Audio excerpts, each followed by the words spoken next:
मेरी आंखों में आंखें डालकर तू छीन सकता है जिंदगी, चल छीन ले।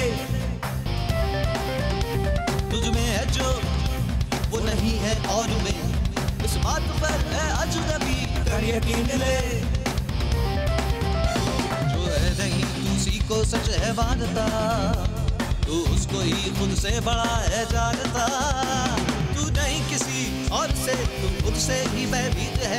चल अपने डर को तू डरा से डर के आगे जीत है। Let's fight, fight with pride. Come on, fight, fight with pride. Fight, fight, fight, fight.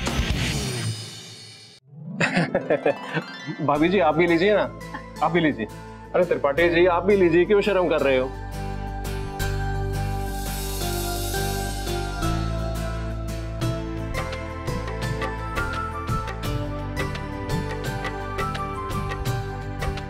रखो बेटा।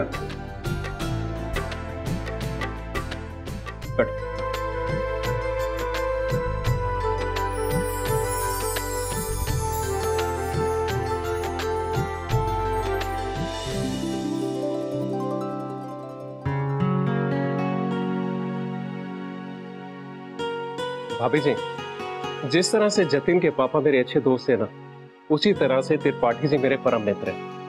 इनकी बेटी पूनम ने साइकोलॉजी से एमए किया हुआ है। इसको मैं बचपन से जानता हूँ। ये बहुत ही सुशील और नेक स्वभाव की लड़की है। यकीन मानिए ये साक्षात लक्ष्मी का रूप है, लक्ष्मी का रूप। पूनम बेटी को तो मैं पहली नजर में देखते ही समझ गई थी। ये तो बहुत ही मिलनसार और संस्कारी लड़की है। अरे भाभी जी, संस्कारी के साथ साथ होनहार भी है। भाई जब ये स्टूडेंट थी ना खुद, तब इसके स्टूडेंट थे। यानी कि जब ये 10वीं क्लास में थी तो घर में बच्चों को ट्यूशन पढ़ाया करती थी। अब पिछले 5 साल से कोचिंग सेंटर में पढ़ा रही है। इसके जो भाभी जी बच्चे हैं ना, स्टूडेंट जो है, इसको बहुत मानते हैं। ये तो बहुत ही अच्छी बात है। त्रिपाठी जी, अब आप जतिन की उपलब्धियों के बारे में भी सुन लीजिए। इसने हर एक जिंदगी में काम अपने फर्स्ट अटेम्प्ट के अंदर क्लियर किया है। वो स्कूल में हो या कॉलेज के एंट्रेंस एग्जाम हो, फर्स्ट अटेम्प्ट में क्लियर किए। सीए के चारों ग्रुप फर्स्ट अटेम्प्ट में क्लियर किए और इंटर्नशिप भी फर्स्ट अटेम्प्ट में क्लियर की है। भाई अब यहाँ पर लड़की देखने के लिए जिंदगी में पहली बार आया। भाई भगवान ने चाहा ना तो ये भी फर्स्ट अटेम्प्ट में क्लियर कर लेगा। अच्छा जतिन बेटा, तुमने क्या सोचा है? अब तो तुम सीए बन चुके हो, तो अब अपनी प्रैक्टिस करोगे या किसी कंपनी में नौकरी करोगे? अंकल वैसे कंपनी की नौकरी के तो काफ़ी ऑफर्स आए हैं। इनफैक्ट अभी मैं यहाँ पे आ रहा था तब भी एक ऑफर आया था, बट मैंने सोचा है कि मैं सेल्फ प्रैक्टिस करूँगा। आई नो कि नौकरी में सेफ्टी और सिक्योरिटी तो होती है, बट ग्रोथ और कॉन्फिडेंस के लिए सेल्फ प्रैक्टिस ज़रूरी है। वाह, बहुत अच्छी सोच है। ये एक कॉन्फिडेंट इंसान की सोच है। सीए के बारे में तो मैं हमेशा से ही कॉन्फिडेंट था, लेकिन इस शादी वादी के लिए बिल्कुल ही कॉन्फिडेंट नहीं हूँ। भाई जतिन और पूनम की जोड़ी खूब जमेगी। यूं समझो कि राम और सीता की जोड़ी है।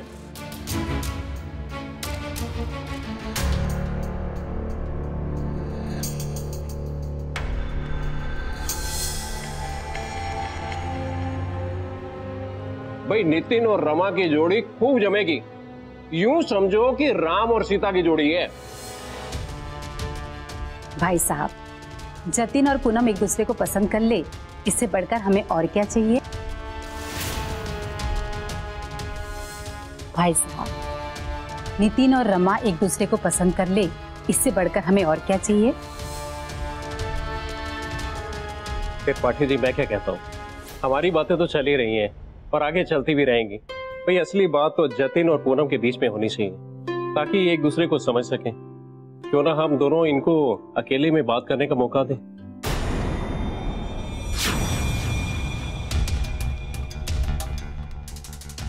सही कह रहे हो मिश्रा जी। बेटा जतिन, आप और पूनम बगल वाले कमरे में जाकर बातचीत कर लीजिए, ठीक है? जाइए।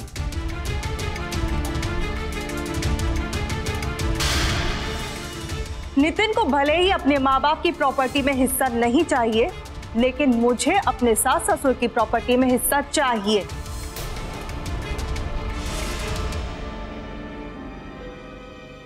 और यदि मुझे मेरा हिस्सा नहीं मिला ना तो मैं दहेज उत्पीड़न का केस लगा दूंगी और पूरे परिवार को जेल भिजवा दूंगी, समझिए आप? भाई साहब, बड़ी बहू रमा ने हमारे पूरे परिवार को बर्बाद कर दिया,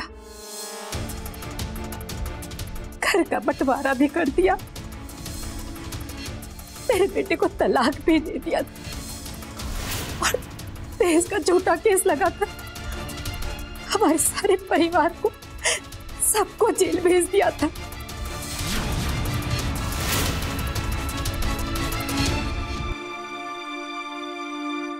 जतिन, जतिन बेटा, मैं ये शादी नहीं करूंगा, नहीं करूंगा ये शादी, मैं नहीं करूंगा, मैं नहीं कर सकता ये शादी।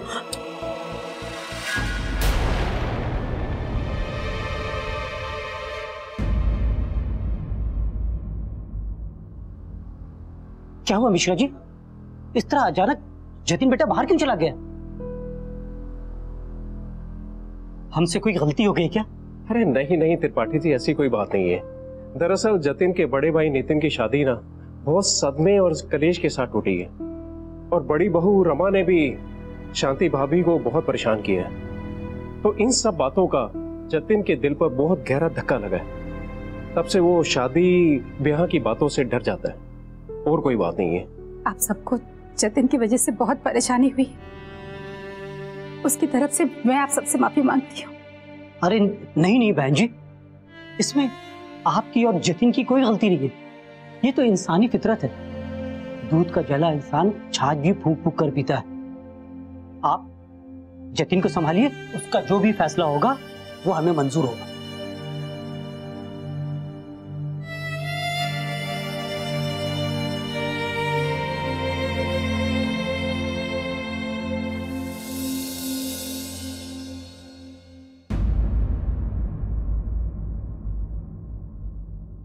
शादी का लड्डू जो खाए वो पचता है और जो ना खाए वो भी पचता है। ये बात मजाक में हमेशा शादी के लिए कही जाती है, मगर सच्चाई तो ये है कि शादी एक बहुत ही खूबसूरत रिश्ता है जिसमें हर किसी को उम्र भर के लिए एक हमसफर, एक दोस्त मिलता है। अगर सही इंसान से शादी हो जाए तो पूरी लाइफ एक सेलिब्रेशन बन जाता है। मगर जतिन तो शादी के नाम से भी डरता था, वो किसी से मिलना ही नहीं चाहता था।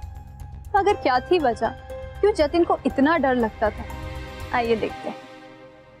भाई साहब, एक बात बताइए, एक लड़की क्या खराब हो गई? क्या दुनिया की हर लड़की खराब हो गई? कहता शादी नहीं करूंगा।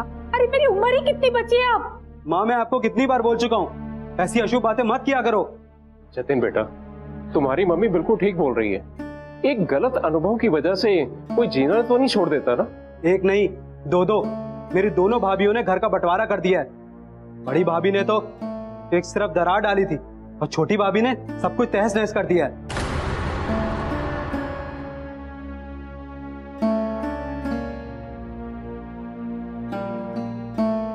बेटा, मैं तुम्हारी हर बात मानती हूँ, पर मेरी एक बात। नहीं माँ, आप मेरी हर बात नहीं मान रही हो।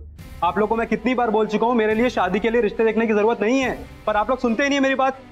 मैं शादी नहीं करना चाहता हूँ, मुझे शादी से डर लगता है माँ।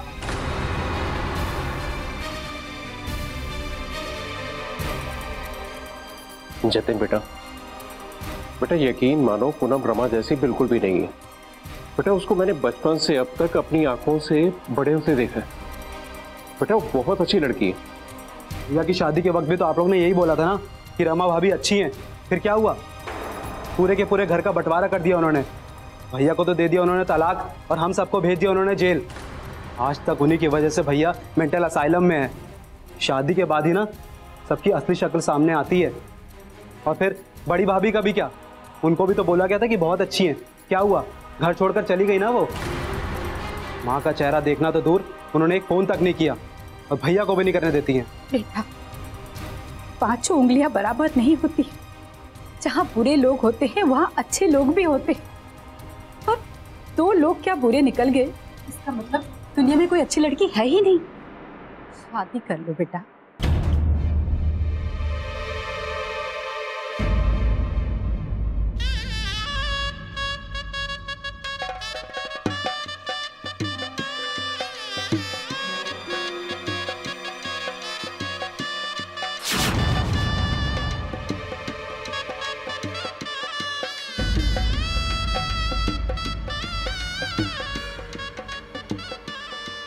बंद करो शहनाई, बंद करो, नहीं कर रही है मुझे शादी, बंद करो शहनाई। जतिन, जतिन क्या हुआ बेटा तुम्हें?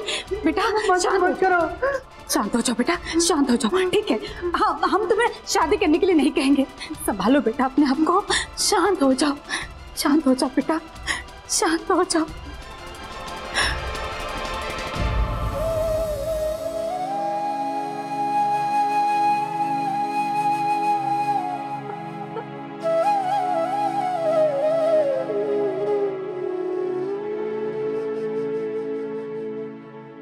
भाभी जी, मुझे लगता है शादी को लेकर हमारी उम्मीद से कहीं ज्यादा बड़ा डर जतिन ने अपने मन में बिठा रखा है। मैं एक अच्छे साइकेट्रिस्ट को जानता हूँ, हमें जतिन को दिखाना चाहिए। आप ठीक कह रहे हैं भाई साहब। हर माँ का यही सपना होता है कि उसके बेटे के सर पे सेहरा सजे, उसका बेटा घोड़ी चढ़े, उसके घर में एक बहू आए और उसके घर का आंगन पोते पोतियों की किलकारियों से गूंजे। जतिन की माँ का भी यही सपना था, मगर जतिन तो शादी के नाम से भी कतराता था। उसे इस बात का सबसे ज्यादा डर था कि आने वाली दुल्हन उसकी भाभीयों की तरह घर जोड़ने वाली नहीं, घर तोड़ने वाली निकली तो क्या होगा। अब शादी का कार्ड किसी गारंटी कार्ड के साथ तो आता नहीं कि लाइफ पार्टनर परफेक्ट और अच्छा ही निकलेगा। जतिन की मम्मी उसे ये बात समझा नहीं पा रही थी। वो खुद तो परेशान थी ही, मगर वो जतिन का पॉइंट ऑफ व्यू भी नहीं समझ पा रही थी। जतिन की शादी ना करने की सबसे बड़ी वजह उसकी अपनी मम्मी के प्रति प्यार और परवाह। शांति देवी ने बड़ी ही मुश्किल से जतिन को एक साइकियाट्रिस्ट से मिलने के लिए राजी कर लिया था, और जब जतिन डॉक्टर से मिला तो उसने अपने दिल का पूरा हाल बयां कर दिया। आगे क्या हुआ, आइए देखते हैं। सर, उन दो औरतों ने मेरा पूरा परिवार तोड़ दिया है। कितना खुशहाल था हमारा परिवार, सब चौपट कर दिया। देखो जतिन, तुम्हारी भाभीओं ने जो किया, ये जरूरी तो नहीं कि तुम्हारी वाइफ भी वही करेगी। मैं तुम्हें एक एग्जांपल देकर समझाता हूं। रावण और विभीषण राक्षस कुल के थे, लेकिन दोनों के स्वभाव में बहुत अंतर था। अब तुम इस डर से कि कोई इंसान बुरा निकल जाए, तुम रिश्ते बनाना ही छोड़ दो, ये तो गलत बात है। I know sir, and I can understand that, but I can't help it. शादी का ख्याल आते ही मुझे शहनाइयाँ और मंत्र सुनाई देने लग जाते हैं। दूल्हा दुल्हन की इमेजेस दिखाई देने लग जाती हैं। मैं जितना भी उससे भागने की कोशिश करता हूँ, ये ख्याल उतना ही मेरा पीछा करते हैं। यही तुम गलत कर रहे हो जतिन। डर से भागना, डर को इनवाइट करना है। तुम्हें पता है जतिन, साइकोलॉजी वाइज डर एक रोड साइड डॉग की तरह होता है।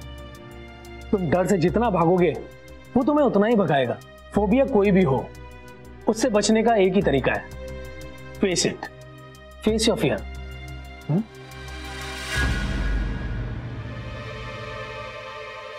पानी और आग का डर होता तो मैं फेस भी कर लेता, पर फियर ऑफ मैरिज, इसको कैसे फेस करूं मैं? इसका तो बस एक ही तरीका है कि मैं शादी कर लूं, पर मैं शादी नहीं करना चाहता। एक बात बताओ जतिन, तुम शॉपिंग करने जाते हो तो क्या सारी चीजें खरीद लेते हो? नहीं ना। मैं ये नहीं कह रहा हूं कि तुम शादी कर लो, मैं ये कह रहा हूं कि तुम शादी के लिए लड़कियों से मिलो, उनको समझो। हर लड़की को अपनी दोनों भाभीओं के एक्सपीरियंस से जज मत करो, उनकी रियल पर्सनैलिटी को समझो और खुद पर शादी का प्रेशर मत डालो। लेकिन ये भी मत बोलो कि तुम्हें शादी करनी नहीं है। डॉक्टर साहब बिल्कुल सही बोल रहे हैं जतिन बेटा। हर नई बहू अपने हाथ में कैंची लेकर नहीं आती है, कोई सुई धागा लेकर भी आती है, जो रिश्ते बुनना जानती है।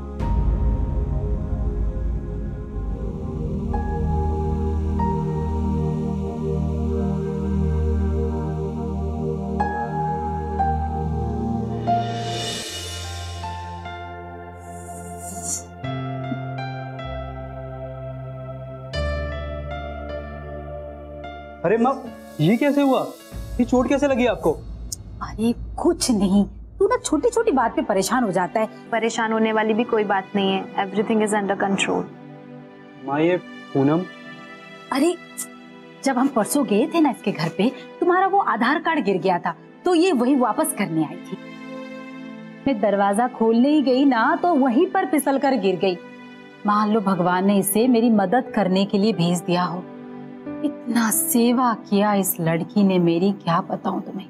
बाम लगाया, सेक दिया, ये हल्दी वाला दूध पिलाया, वो हड्डी को क्या बोलते, वो हड्डी का डॉक्टर को बुलाया, वो क्या मशीन क्या बोलते बेटा? आंटी वो पोर्टेबल एक्सरे मशीन। एक्सरे करवा दिया है, अच्छा हुआ कि कोई फ्रैक्चर नहीं हुआ है। 1 हफ्ते का बेड रेस्ट बोला है और कम से कम चलना है और कोई सहारा लेकर चलना है। Thank you so much. मुझे समझ में नहीं आ रहा मैं आपका शुक्रिया अदा कैसे करूं। आपने जो भी किया that really means a lot to me, और जो मैंने किया के लिए मैं बहुत शर्मिंदा हूँ। It's okay Jatin, don't be ashamed, क्योंकि आपने जो किया वो एक बेटे का अपनी माँ के लिए कंसर्न था, और माँ को इतना प्यार करने वाले बेटे को शर्म नहीं गर्व होना चाहिए, और माँ को ऐसे बेटे पे हमेशा गर्व होता है। बेटा जरा इधर आना। तो जितना भी तुम्हारे बारे में सोचा था कम है, तुम तो उम्मीद से भी ज्यादा निकली। आंटी फैसला लेने में जल्दीबाजी मत करना। शुरू में सब अच्छे लगते हैं, लेकिन बाद में असली रंग का पता लगता है। बेटा इत्तर को अपनी खुशबू के बारे में बताना नहीं पड़ता है, और तुम्हारा स्वभाव तो अपने चरित्र का प्रमाण देता है। जीती रहो बेटा, हमेशा खुश रहो। थैंक यू आंटी, अब मैं चलती हूँ, मेरे कोचिंग का टाइम हो रहा है। तुम जब चाहो मुझसे मिलने आया करो, ठीक है? जाओ बेटा, इसे अपने घर पर छोड़ के आ जाओ। अरे नहीं आंटी, उसकी कोई जरूरत नहीं है, मैं अपनी स्कूटी से आई हूँ। कोई नहीं, मैं आपको आपकी स्कूटी तक छोड़ देता हूँ, आइए। आंटी आप अपना ख्याल रखना और दवाइयाँ टाइम पे लेती रहना, ठीक है?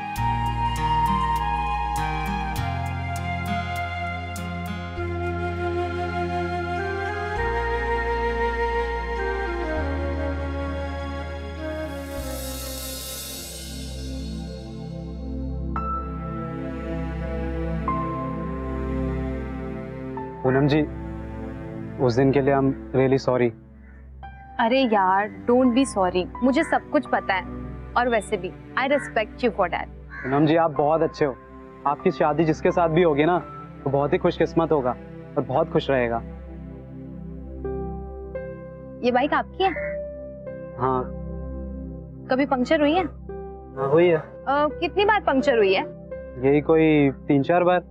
3-4 बार गाड़ी पंक्चर होने के बाद भी आप गाड़ी चलाते हो, ऐसे गैरेज में क्यों नहीं लगा देते? उससे पंक्चर भी नहीं होगी। हाँ तो अगर मेरी बाइक पंक्चर हो रही है तो उसके डर से क्या मैं बाइक चलाना ही छोड़ दूंगा? Exactly, that's what my point. अगर 3-4 बार गाड़ी पंक्चर होने के बाद भी आपने गाड़ी चलाना नहीं छोड़ा, तो सिर्फ लाइफ के 2 बुरे एक्सपीरियंस से आपने ये शादी ना करने का फैसला कैसे ले लिया? जरूरी तो नहीं हर बार गाड़ी पंक्चर ही हो जाए। अगर टाइम मिले ना तो कोई शादी वाली मूवी जरूर देखना।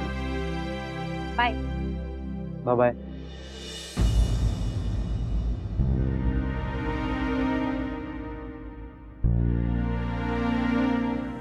जतिन शादी इसलिए भी नहीं करना चाहता था क्योंकि उसकी दोनों भाभीयों ने घर तोड़ा था। अगर किसी को सही लाइफ पार्टनर नहीं मिलता, इसका ये मतलब नहीं है कि सही लाइफ पार्टनर होता ही नहीं। You can't deny until you try.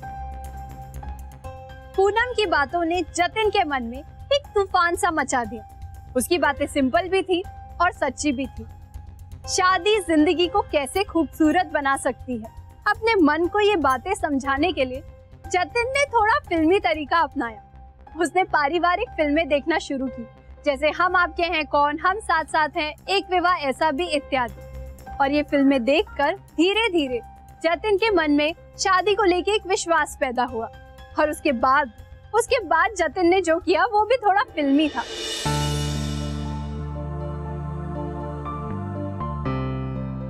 Jatin बेटा, जीवन तुम दोनों को साथ बिताना, इसलिए बेहतर होगा कि तुम दोनों एक दूसरे को समझ लो, और अगर तुम चाहो तो पूनम से थोड़ी देर बात कर लो।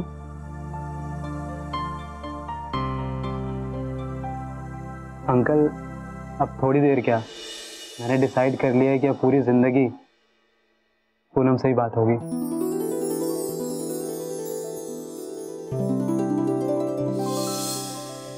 Poonam, will you marry me?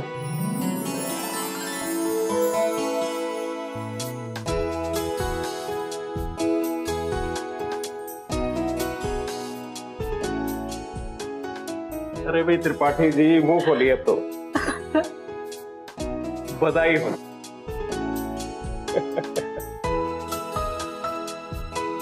भाभी जी, आप भी लीजिए।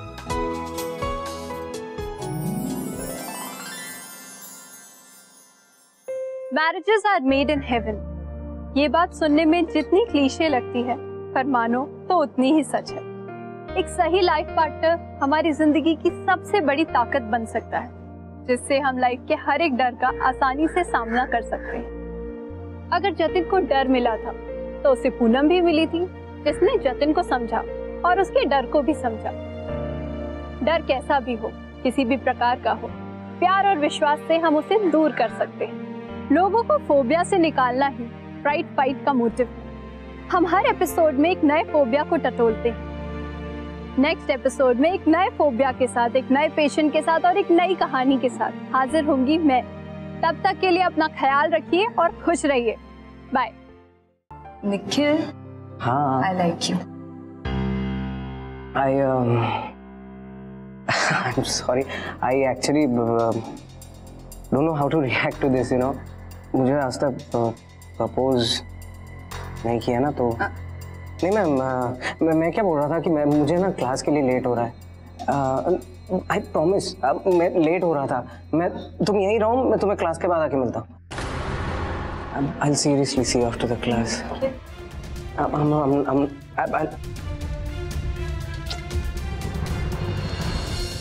Whenever I had to commit to something in life, it just made me more muddled in my head. I had been so dependent on my friends and my parents for so long that when it came to making decisions, life-changing decisions, like choosing one's life partner, I faltered.